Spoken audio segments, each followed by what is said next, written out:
اور ان 5 سالوں میں میں نے بیکانیر کے لیے جو کچھ کیا ہے اس میں ہی جانتا ہوں۔ دھرم جی، آپ صحت میں فٹ، ایکٹنگ میں فٹ، ڈانس میں فٹ، ہر ڈائلاگ لکھنے میں فٹ، یہ سیاست میں انفٹ کیسے ہو گئے؟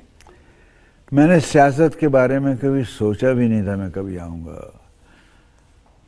میں نے خواب میں بھی نہیں سوچا تھا، لیکن کچھ بھائیوں نے مجھے ملے جب، تو میں نے کہا یار وہاں اچھے لوگ کم ہوتے ہیں، تو بولے اچھے لوگ آئیں گے نہیں تو اچھا کیسے ہوگا؟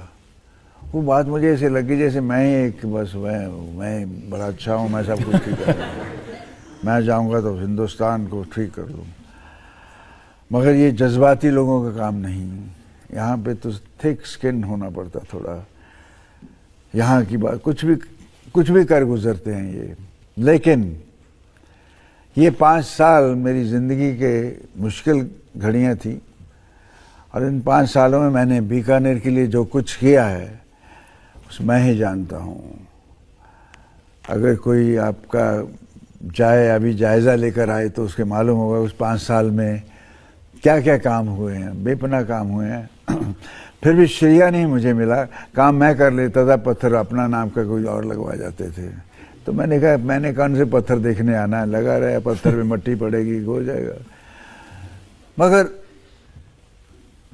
کچھ چیزیں ایسی تھیں جس کو مدعا بنا کے جیتتے آ رہے تھے لوگ، کہ وہاں ایک سورساگر ہے، وہ ایک بیکانیر کی ریڑھ کی ہڈی پر ایک پھوڑے کی طرح تھا، اور لوگ دکھی تھے، گھر چھوڑ کے جا رہے تھے۔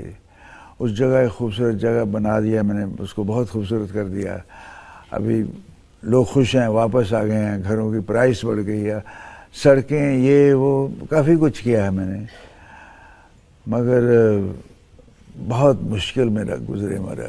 میں جس وقت ہاں کر بیٹھا اس وقت میں نے باتھ روم میں شیشے میں اپنا سر مارا تھا۔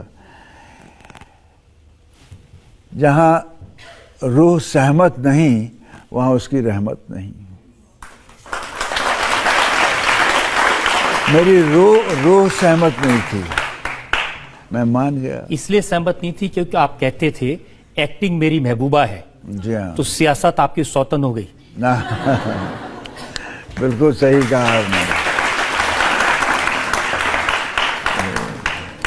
اب میں نے کہیں پڑھا کہ آپ نے کہا کہ اب پھر سے چناو لڑنے کو آپ سے کہا کہ ایک بار پھر چناو لڑ لیجیے۔ کس نے کہا؟ یہ اخبار میں چھپا ہے، پھر آپ نے کہا کہ کون